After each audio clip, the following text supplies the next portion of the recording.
Hi, Mr. Gary Maselli. Again, we're doing a short video of what is possible when you start a cleaning business, start generating money and clients, and you're working every day in a great business that has plenty of work available. In the cleaning business, there's tons and tons and tons of cleaning. You could take this business to different avenues and do anything you want to do with it. That's the greatest thing about it.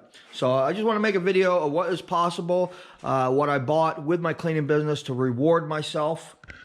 So here is a Harley Davidson night train, a beautiful motorcycle. I'm so happy and thrilled that I actually got a Harley Davidson.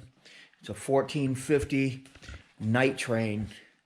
I believe it's a 2001, and it's just a beautiful motorcycle. It's nice to ride in the mountains here in Vermont, and it's just, I was so puffed up to get this bike. I paid for it cash. This was for $4,500. So paid for cash with the cleaning business, and that's one thing that's possible. And we'll see you in the next video. Have a great day.